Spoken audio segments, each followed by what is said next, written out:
Gloria a Dios, hermanos. Buenos días a todos los que estamos aquí. Buenos días a los que nos ven en YouTube, en nuestra transmisión en vivo. Sean bienvenidos a la Iglesia Bíblica La Gracia. Vamos a hacer una oración para iniciar.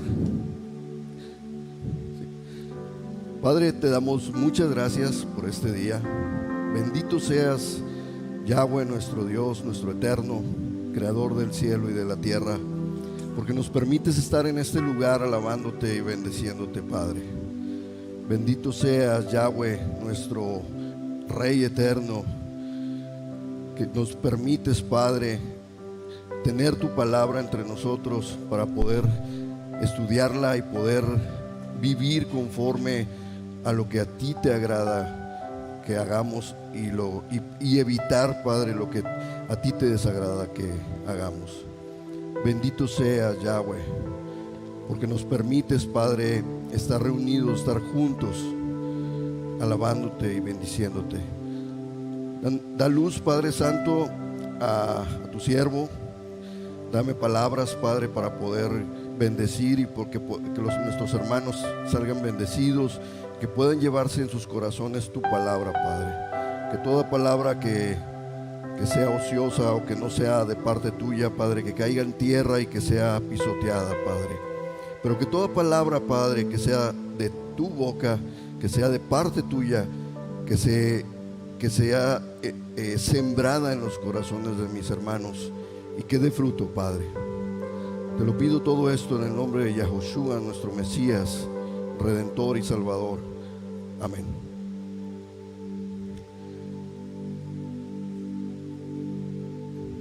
Pueden sentarse, hermanos.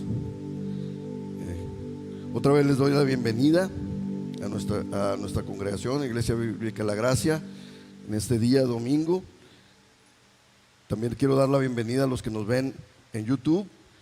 Para los que es la primera vez que nos ven por medio de la plataforma o la primera vez que nos visitan, yo los quiero invitar a que vean la serie de predicaciones de Mateo en nuestra página de internet, en YouTube, La Gracia Iglesia Bíblica. ¿Por qué es importante? Porque es una serie.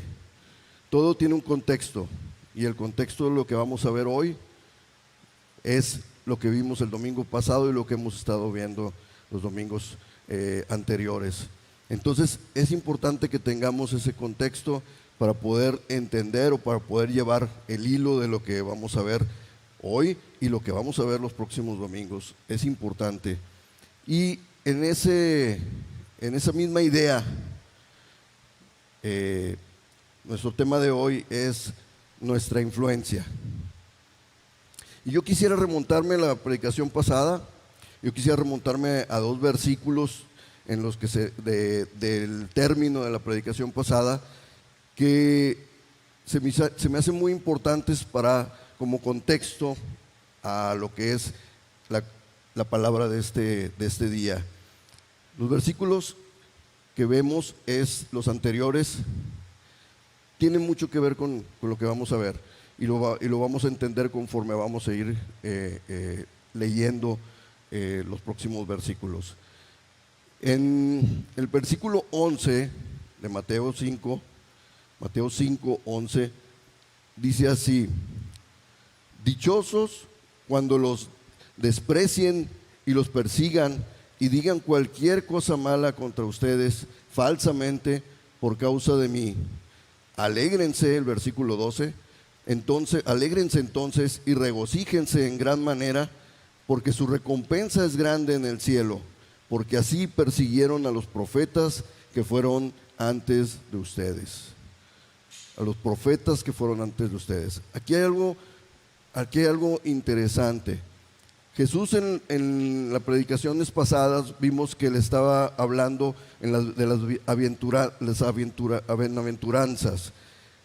Jesús estaba diciendo: dichosos los que lloran, dichosos los que tienen sed, dichosos los que sufren. Pero aquí hace un cambio. Dichosos cuando los persigan. Ya habla le habla directamente a la gente. No habla en tercera persona, está hablando directamente. Aquí hace el cambio, aquí hace un cambio. Y luego les dice, alégrense entonces y regocíjense en gran manera, porque su recompensa es grande en el cielo. Aquí ya está hablando de forma personal, cambió. Y luego después vemos en el versículo 13, que es ahora el que nos compete, y les dice, ustedes son la sal de la tierra. Wow. En aquel entonces la gente no era muy culta, digámoslo así, en el aspecto de que todos tenían forma de ir a la escuela, todos sabían, tenían maestros. No, era muy difícil encontrar un maestro. En aquel entonces, ya lo hemos visto otros domingos, los rabinos de la época elegían o seleccionaban a sus discípulos. No era común que cualquiera podía ir a una escuela y estudiar la Biblia o cualquier cosa. Era más que todo oral. Y Jesús aquí les dice a todos los que estaban ahí que comúnmente, por ejemplo, sus discípulos no habían tenido un crecimiento con un maestro. Y en ese momento les dice, ustedes son la sal de la tierra. Estamos hablando que la sal en la época era muy preciada. La sal era una moneda de cambio. La sal era ahora sí que tan importante que de ahí deriva una palabra que ahorita utilizamos mucho, que es el salario. Esa es una de las raíces de la palabra salario, el asalariado o el que obtiene un salario, viene de esa palabra. Antes a la gente que trabajaba, los jornaleros, se les daba una bolsita con una medida de sal. Este es tu salario. Y ellos intercambiaban más adelante. Todavía se manejaba mucho el trueque y el pago era la sal para que ellos pudieran hacer trueques. Cuando yo me puse a estudiar un poco acerca de las propiedades de la sal, yo encontré propiedades que se utilizan hasta el día de hoy. La sal es un conservador natural, conserva. La sal, antes en la antigüedad, cuando no había refrigeradores, salaban salaban la carne, salaban los productos, los pescados, y los guardaban en lugares frescos y se podían conservar sin descomponerse por muchos días. Entonces la sal tiene la propiedad para conservar las cosas, es un conservador natural. La sal es un doloroso antiséptico. ¿Si han oído la palabra esa o el dicho de le echas sal a la herida? Porque cuando le echas sal a una herida duele mucho, pero es un antiséptico natural.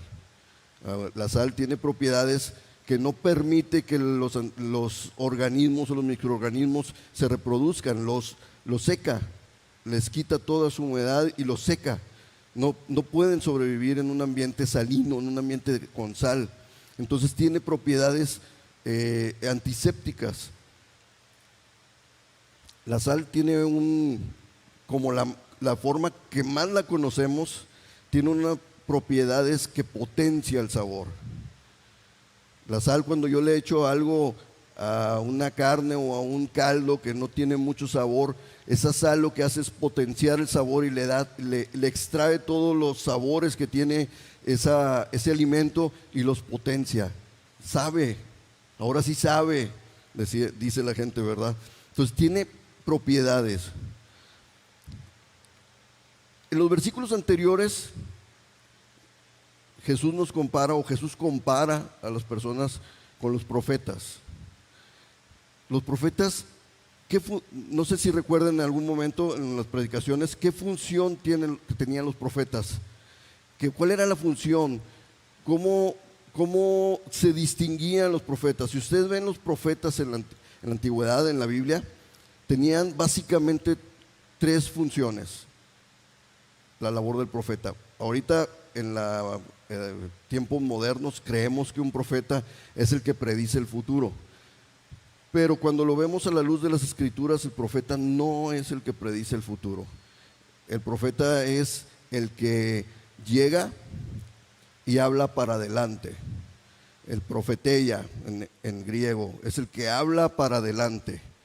¿Y qué habla para adelante? La palabra de Dios. El profeta llegaba, Dios lo mandaba a un pueblo, al pueblo de Israel, lo vemos, es el que más podemos ver en las escrituras, lo mandaba con una misión de provocar al pueblo una restauración o que parara las antenas y se diera cuenta que está caminando mal. El profeta llegaba y decía: estás pecando, porque la palabra de Dios dice que debes de ser de esta manera, de esta manera, de esta manera, de esta manera, pero tu camino está lejos de ser eso. Eres un pecador. Y el profeta le daba duro a la herida, le echaba sal a la herida del pueblo. Era sal para el pueblo en ese aspecto. Luego el profeta, ¿qué decía? Si no te arrepientes, la palabra de Dios dice que te va a pasar esto y esto y esto, va a ser desechado, va a venir otro pueblo y te va a destruir. No estaba profetizando nada nuevo, estaba diciendo o estaba explicándole al pueblo lo que Dios había determinado para alguien que se aparta de su palabra. Entonces el profeta estaba diciendo: tu camino, el camino por el que vas, inevitablemente te va a llevar a estos resultados. Y luego, ¿qué era otra parte del profeta?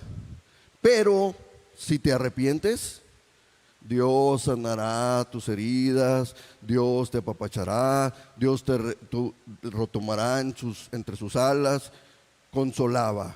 Entonces el profeta exponía el pecado, predecía, entre comillas, predecía el futuro de la persona que estaba fuera de la palabra de Dios, y consolaba al pueblo cuando el pueblo se arrepentía.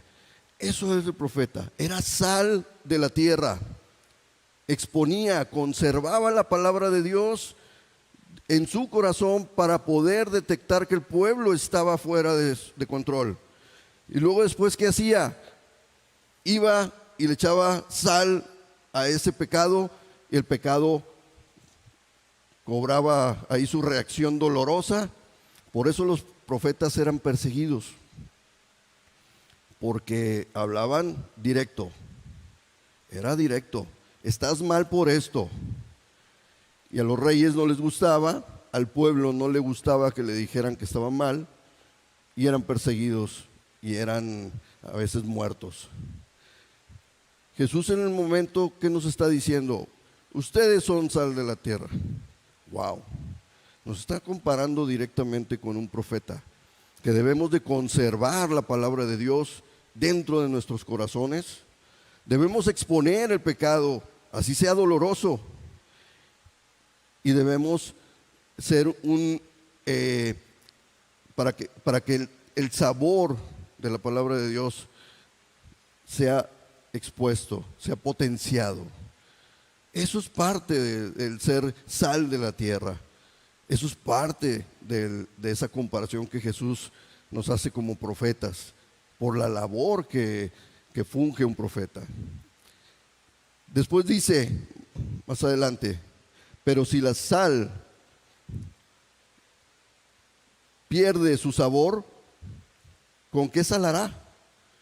No sirve para nada, sino para tirarla fuera y que la pisotee la gente. La palabra pierde en griego es la palabra moraíno. Esta palabra tiene varios significados. Dentro de uno de ellos es perder, pero no es de perder se perdió en el momento, se perdió el sabor instantáneamente. No, es un efecto de desvanecer. Poco a poco se va desvaneciendo, ¿sí?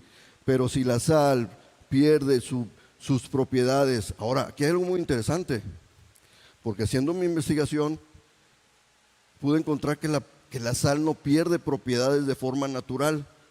La sal es un mineral, y la sal puede encontrarse en minas, puede encontrarse en el mar. Y la sal, si ustedes van a una mina, la sal tiene años, tiene miles de años ahí, y no ha perdido su sabor, que no ha perdido sus propiedades. Entonces, ¿qué pasa aquí? ¿De qué está hablando Jesús? Haciendo labor de investigación, me di cuenta de algo: no pierde sus propiedades la sal, a menos que la combine o le añada alguna otra propiedad o alguna otra sustancia que reaccione con la sal y la haga perder sus propiedades. Jesús no estaba diciendo aquí si la sal pierde su sabor, si la sal deja de tener sus propiedades. No. Jesús lo que estaba tratando de decir es: ¿y si el oro deja de ser oro, para qué sirve? Para nada. No es que el oro deja de ser oro hoy, de la noche a la mañana, no. Sino está tratando de decirte: ¿para qué sirve algo que reacciona con otra cosa o que se mezcla con otra cosa y deja de tener deja de ahora sí de servir para un objetivo? No sirve para nada. Entonces, ¿qué puede provocar que dejemos de ser sal? Cuando nosotros empezamos, y lo vemos en el mundo, voy a hacer una crítica directa. La crítica directa va a ser específica a esas personas que tienen la Biblia por un lado, pero tienen un montón de ídolos por otro, y de repente hacen hechicerías y empiezan a hacer cosas fuera de lo que está escrito en la Biblia. Están combinando la sal que es pura, la sal que es el mineral, con cosas impuras. Está reaccionando y deja de ser sal. Eso no es sal.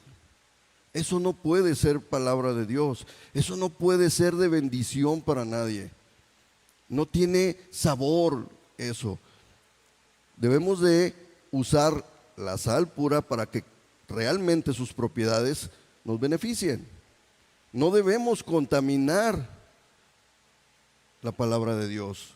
Si nosotros nos dejamos contaminar por otras filosofías, por filosofías esotéricas, por filosofías raras, estamos reaccionando y estamos desvaneciendo paulatinamente esa sal, esas propiedades.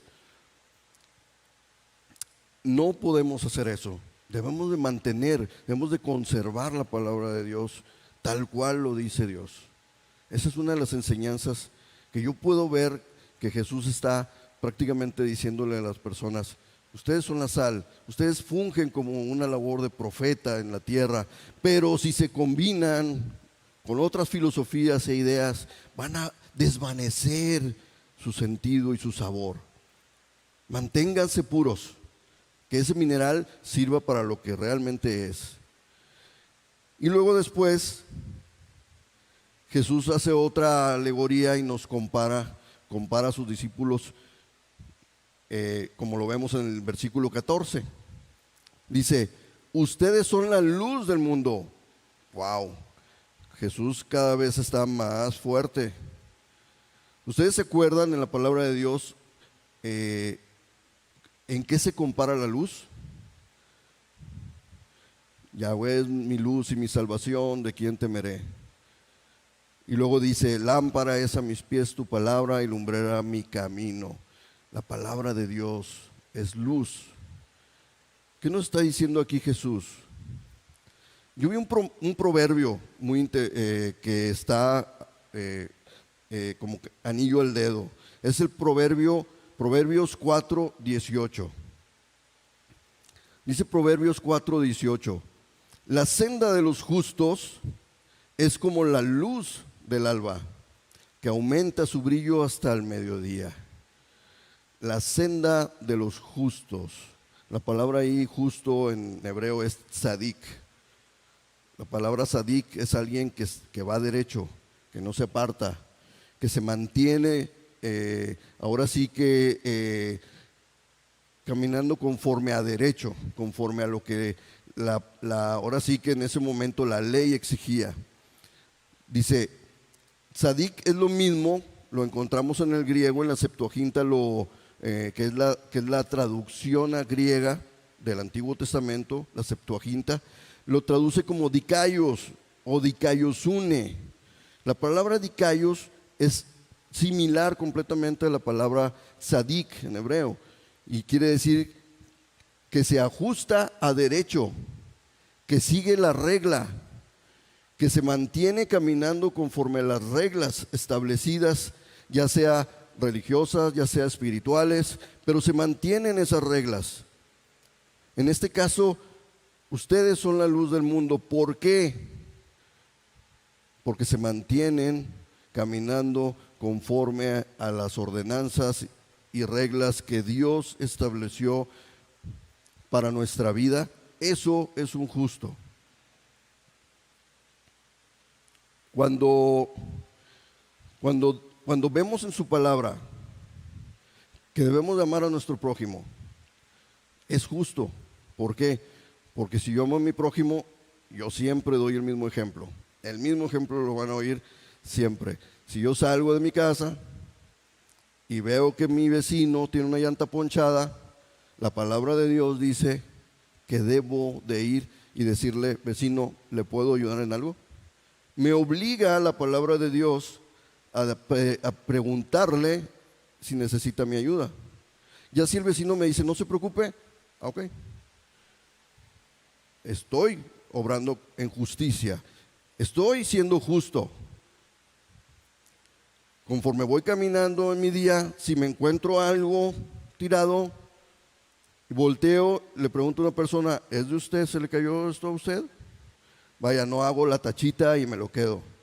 La Biblia dice que si te encuentras algo, y lo dice expresamente, si te encuentras algo, lo tienes que, si sales de tu casa y te encuentras algo, en la Biblia lo dice como una vaca o un buey, si te lo encuentras fuera de tu casa, tienes el deber de meterlo a tu casa y mantenerlo mientras el dueño del animal viene y lo reclama.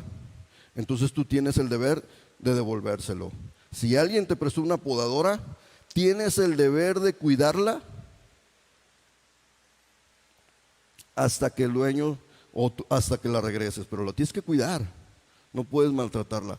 Esto es parte de lo que dice la palabra de Dios y lo podemos leer. Si nos mantenemos actuando moralmente de esa forma, estamos siendo justos, estamos obrando conforme a derecho. Eso es la justicia.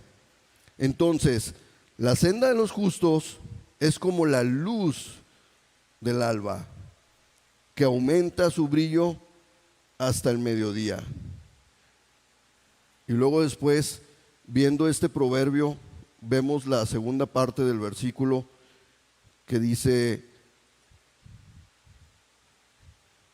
una ciudad situada sobre un monte no se puede esconder. Ya cuando el sol está en lo más arriba, nada lo esconde, ilumina todo. Así es la persona que va en justicia. Iluminas a tu alrededor.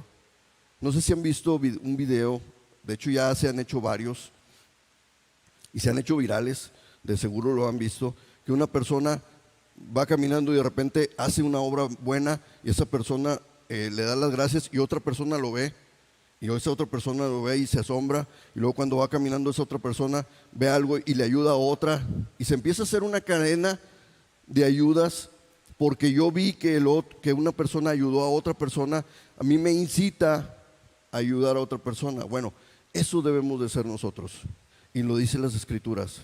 Debemos provocar a la justicia. Debemos provocar a que la gente sean justas, se mantengan conforme a lo ético, a lo moral. Eso es lo que nos está tratando de decir aquí Jesús. Ustedes son la luz del mundo. Y va a llegar el momento en que no se van a poder esconder. Una ciudad en un monte ni de noche se puede esconder porque está iluminada. Está a la vista de todos. Ahora sí que en la antigüedad fungía como un faro, como un guía. Los peregrinos o las personas que iban por el desierto veían una ciudad que estaba en el monte y decían: esa ciudad la tienes que mantener a la derecha para poder llegar de noche a tu sitio. Y mantenían la ciudad a la derecha y ahí iban y llegaban a su destino. o se dirigían hacia la ciudad. Era un faro, era una luz, era una guía. Nosotros debemos de manejar nuestra vida conforme a la justicia, de ser ejemplo. Y luego después Jesús se extiende en el versículo 15. No se enciende una lámpara para ponerla debajo de un cajón. Nosotros, nuestra vida no podemos esconderla. No debemos de esconderla. ¿Qué pasa si tú agarras una vela y le pones algo encima? Va a tender poco a poco a disminuir y apagarse. A lo mejor va a durar mucho si el cajón es muy grande, o si el cajón es pequeño, se le va a acabar el oxígeno más rápido. Pero ¿qué pasa si tú te mantienes escondido? Una vez oí a alguien que dijo: o el discípulo acaba con el secreto, o el secreto acaba con el discípulo. Si tú te mantienes en secreto, tarde o temprano te vas a apagar. Debes de brillar, debes ser luz. Y luego dice Jesús, si no se dice ahí mismo en el versículo, la segunda parte, sino sobre el candelero, para que alumbre a todos los que están en la casa. Es la misma labor del profeta con la que compara Jesús a las personas que se mantienen haciendo su voluntad, haciendo la voluntad de Dios. Es la misma, ahora sí que palabra que les da a los discípulos cuando les dicen que ustedes son la luz del mundo. Ustedes deben de estar brillando para poder ser ejemplo a las naciones, para poder ser ejemplo a su familia, a su comunidad. Debemos de ser ejemplo de esa rectitud. No podemos estar escondidos, no podemos ser, ahora sí, como en la antigüedad o antes decíamos, eres de la secreta, no sabía que eras cristiano. Tenemos 10 años de conocernos y hasta ahorita me dices que tienes 15 años de cristiano. ¡Wow! Vaya que eres digno de ser de la CIA, ¿verdad? De esos espías que se mantienen en secreto. No podemos ser así. ¿Por qué? Es más, ni siquiera vamos a poder. O sea, algo que brilla no se puede esconder. Si tú eres luz, una ciudad que está en una montaña, no vas a poder esconderte, tarde o temprano, a menos que actúes como ellos.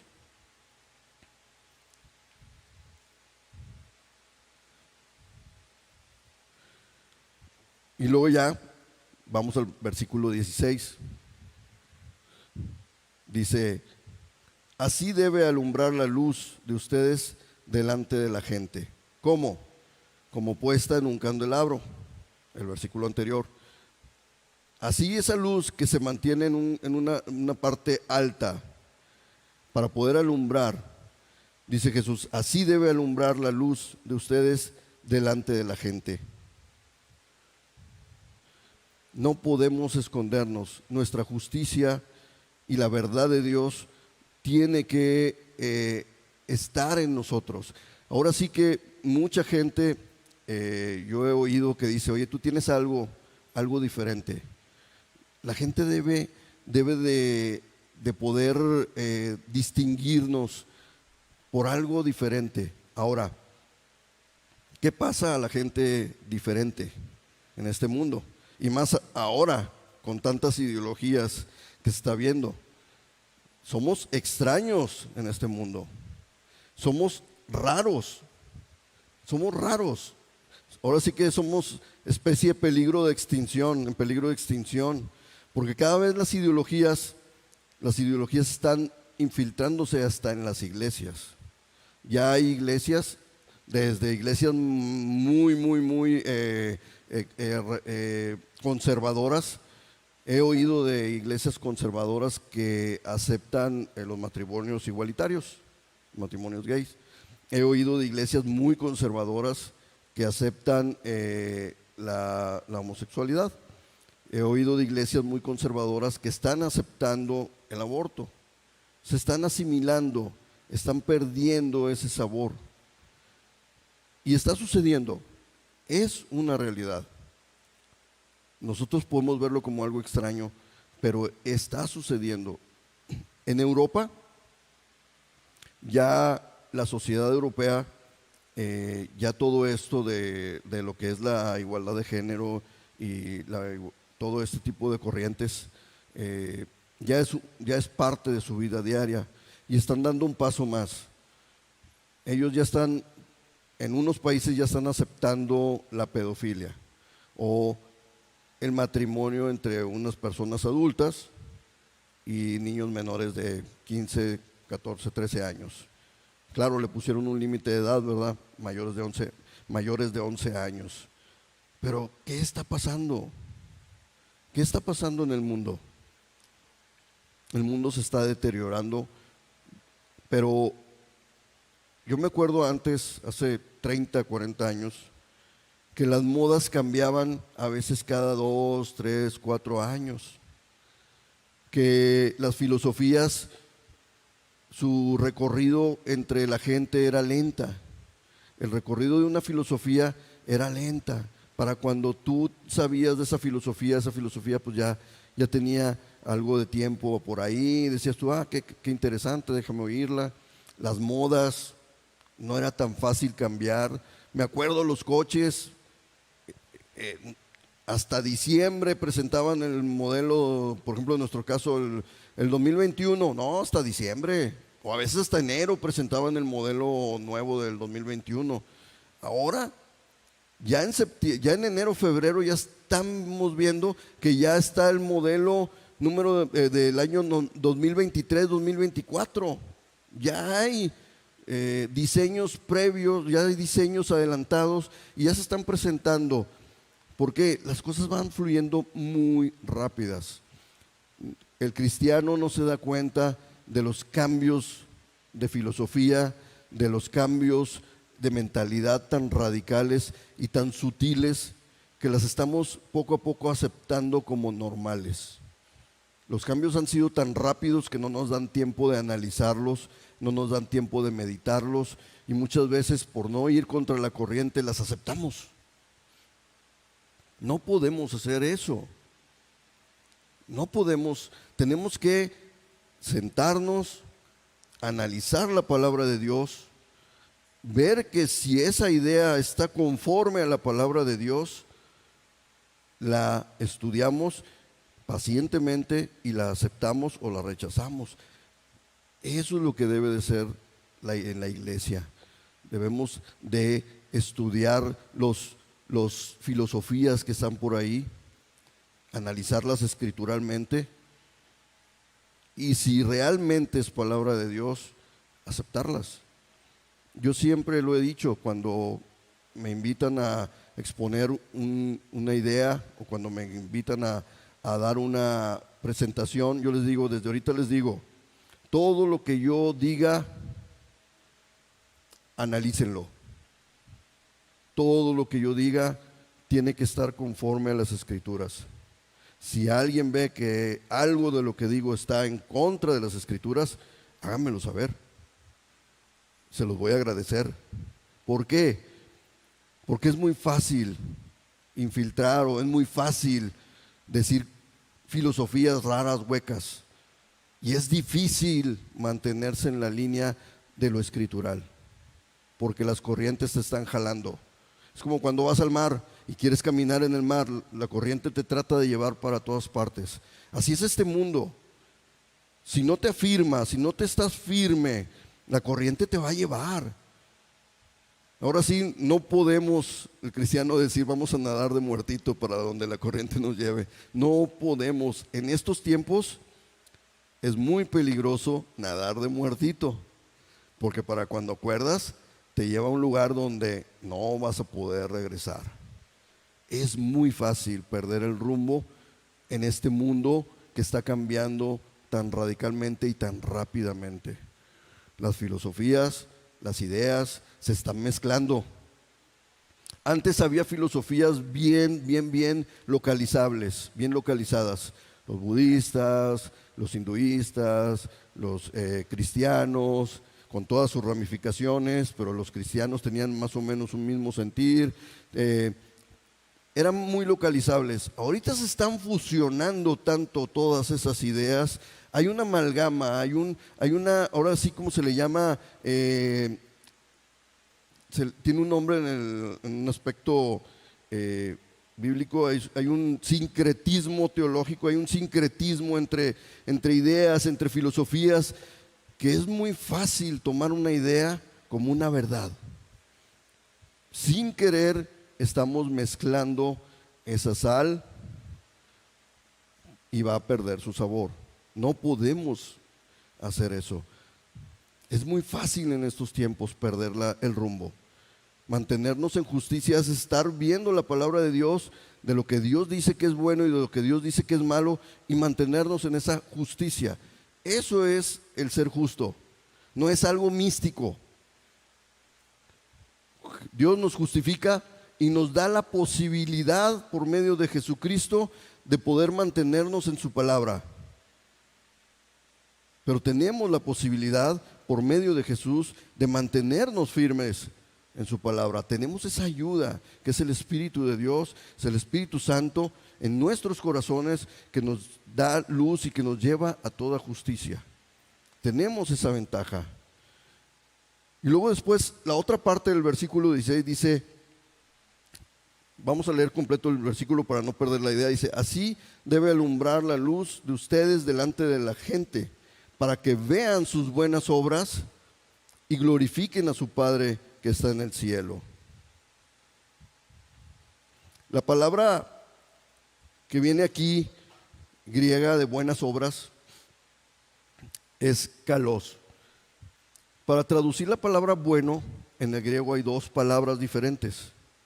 Está agatos, que es algo que tiene la calidad de bueno, y está esta palabra que es kalos, que no es nada más así bueno y ya, no, es algo hermoso, atractivo, valioso, virtuoso, es algo que se mantiene con el tiempo, es más como un activo, es un principio activo, está siendo valioso, está siendo bueno, está siendo virtuoso. Esa palabra kalos es más tendiente al algo que tiene un valor. No nada más es bueno, tiene un valor. Las cosas que nosotros hagamos tienen que tener valor, tienen que tener sabor, tienen que tener luz, para que la gente lo vea y diga: wow, de veras Dios está con él, y glorifiquen a Dios. No se trata de que nos vean y nos exalten, se trata de que nos vean y se acerquen a Dios. Ese es el objetivo, que se acerquen a Dios. Y esa palabra es importantísima que la definamos de ese modo, porque es muy fácil decir: bueno, esto es bueno, ok, es bueno, pero no es agatos, es kalos, es virtuoso, que tiene un sentido, es activo, es valioso. Entonces, tenemos que ser sal, tenemos que ser luz. No podemos ser luz que se esconde. Y con esto vamos a llegar a lo que aprendimos hoy.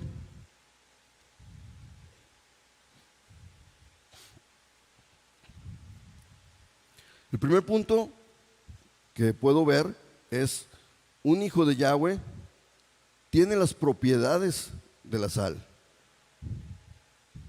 Conserva las escrituras, las conserva, es antiséptico, pone sal a la herida y menciona las cosas que debe de ser correctas, con amor, ¿verdad?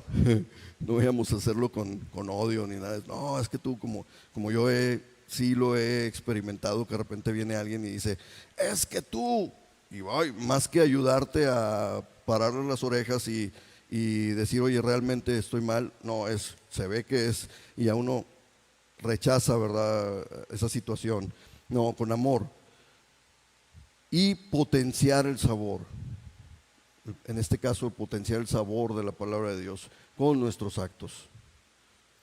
El siguiente punto es: un hijo de Yahweh es luz, camina en justicia, puede provocar que la demás gente voltee a verlo, puede provocar que la demás gente quiera hacer las cosas rectas. Esa luz provoca, esa luz ilumina, expone la situación, te ayuda a encontrar lo que perdiste, te ayuda a verte, te ayuda cuando en la noche tú prendes la luz y puedes ver tu rostro, puedes ver si está sucio, puedes ver si está limpio, si está sucio te lavas. Eso es la luz. Debemos de ser luz a este mundo, poder exponer a este mundo y decirle, hey, hay algo mal aquí, por medio de su palabra. El siguiente punto que veo es: un hijo de Yahweh no se esconde, es como un faro. No se esconde, no se está siendo de la secreta, no se está diciendo, no le digo a nadie porque me van a insultar o qué van a decir de mí. Después sí, lo más común, y era algo que me pasaba a mí, es, ok, yo soy un hijo de Dios, yo me mantengo en rectitud, pero no digo que soy cristiano porque si cometo un error, ahí me lo van a, ahora sí que me van a enjuiciar porque yo no debería cometer errores. Eso, como que ese es el miedo un poco más común, de que ok, yo me mantengo en lo que Dios me dice que debo hacer, pero no digo nada porque si cometo un error, todos van a empezar a decirme algo. Pero si cometemos un error y alguien nos lo expone, pues bueno, es bueno. ¿Por qué? Porque nos evitamos cometer ese error. Entonces, no debemos de escondernos, debemos de ser una luz para las naciones. Y el último punto que puede ver, nuestra forma de vida debe presentar a Yahweh. Tenemos que presentar a Dios con la forma en que trabajamos, con la forma en que nos conducimos. No podemos escondernos, camuflarnos, porque hay otra cosa. No nada más es, no digo que soy cristiano, sino para que no sepan que soy cristiano, me comporto como ellos. Eso es más complicado. ¿Por qué? Porque no nada más no lo digo, sino para que no me reconozcan, yo actúo como ellos, para que sepan que yo soy parte de la bola. Ahí es más complicado. Ahí sí estoy escondiendo completamente la lámpara. Le estoy poniendo un cajón encima y estoy oscurecido. No estoy dando luz. Estoy actuando como uno más del mundo. Me voy a apagar. Esa luz se va a apagar. No puede brillar por mucho tiempo.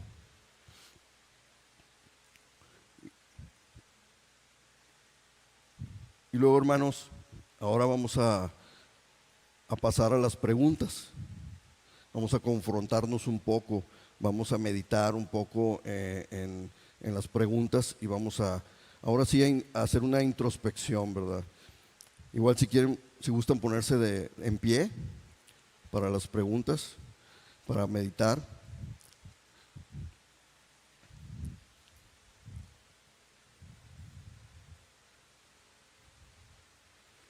Y esta pregunta es lógica, ¿verdad? Esta pregunta es forzada.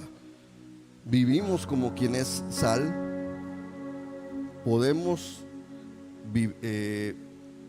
inspeccionar nuestra vida y podemos analizarnos y podemos decir, ¿realmente estoy caminando como alguien que es sal? Con las propiedades de la sal. como alguien que conserva celosamente la palabra de Dios, que conserva los principios básicos morales, éticos de la palabra de Dios, que si ve algo mal, con mucho amor, con mucho tacto, expone ese error conforme a las Escrituras. Si potencias ese sabor en tu vida, que es Jesús en ti, puedes verlo en ti, puedes decir: yo puedo, gracias Padre, porque puedo ser sal en la tierra. La siguiente pregunta es: ¿vivimos como quien es luz? ¿Seguimos la justicia de Dios? ¿Seguimos a Jesús, a Yahoshua, nuestro Mesías? Lo que Él nos enseñó, lo que Él nos dijo que debemos de ser. Podemos meditar y podemos decir: soy luz. La gente puede voltear a vernos y decirnos: hay algo raro en ti, hay algo diferente en ti. ¿Qué es lo que tienes? Me atrae tu forma de ser. Hay algo en ti. Tienes paz, tienes una forma de ser diferente. La gente alguna vez se ha acercado a ti y te ha comentado, te ha dicho algo como eso. ¿De veras estás siendo luz? Ahora, la siguiente pregunta: ¿te avergüenzas de ser luz? ¿Le pones una caja encima a tu luz? ¿Te juntas con la gente y actúas como ellos para que no sepan que eres parte del pueblo de Dios? ¿Te avergüenzas de Dios? Y la última pregunta que quiero que podamos analizar es: ¿te escondes o adaptas al mundo? Como ya lo dijimos, es peor adaptarse al mundo que nada más esconderte para que no sepan que eres parte del pueblo de Dios. ¿Actúas así? ¿Es parte de la forma en que tú vives? ¿Te adaptas a ellos en lugar de, como dice Pablo, amoldarnos a Cristo? Ser de la forma en que fue Cristo, caminar como nuestro Señor Jesús nos pide que caminemos.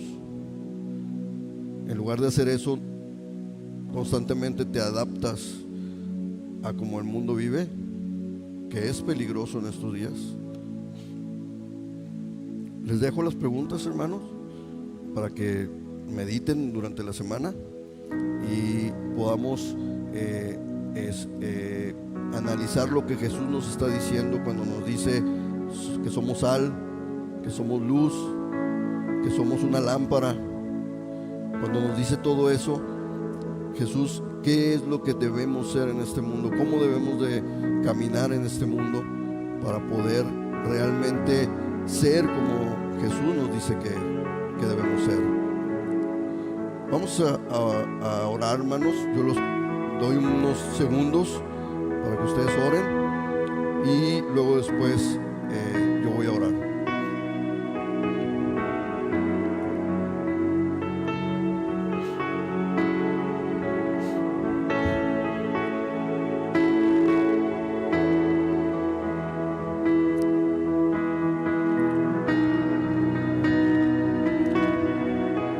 Gracias, Padre. Muchas gracias por este día. Gracias porque nos permites estar reunidos para alabar tu nombre, para santificarte, Padre, para exaltarte. Gracias, Padre, porque tu palabra es viva y tu palabra nos insta a ser mejores cada vez. Gracias, Padre, porque en tu palabra podemos encontrar una guía, Padre, un mapa, una forma en la que podemos caminar en este mundo. Gracias, Padre, porque constantemente tú estás hablando en nuestras vidas y nos estás exhortando a que seamos cada vez más como tú fuiste en esta tierra, Padre. De la forma en que tú caminaste, tú nos das el secreto o la forma en que podemos caminar como tú caminaste, Padre. Gracias, Padre, porque nos invitas a hacer luz, a hacer sal en la tierra, a darle sabor a esta tierra, Padre, a ser guía de personas, Padre Santo, que están perdidas, a ser, Padre Santo, ahora sí que exponer a la luz el pecado del mundo, Padre. Tú nos pides, Padre, que podamos ser luz en este mundo, luz a las naciones, Padre. Que podamos mantenernos en esa firmeza, Padre. Que podamos mantenernos firmes, exponiendo tu palabra y hablando de tus verdades a este mundo, Padre, que cada vez va en decadencia, Padre. Te pedimos que tú nos des la fuerza, el valor, el coraje para poder mantenernos, Padre, íntegros y no perder nuestras propiedades, Padre, la propiedad de la sal, para que no se desvanezca nuestra sal, Padre, para poder mantenernos firmes en tu voluntad. Gracias, Eterno. Gracias, Padre. Te pedimos que nos despidas en este día, que nos guíes y que nos guardes a los lugares a donde nos dirigimos, Padre. Bendice al pastor Douglas, Padre, donde quiera que esté. Guárdalo, guíalo y que pueda regresar con bien, Padre. Guía sus pasos, Padre. En el nombre de Yahoshua, nuestro Mesías, te pedimos todas estas cosas. Amén.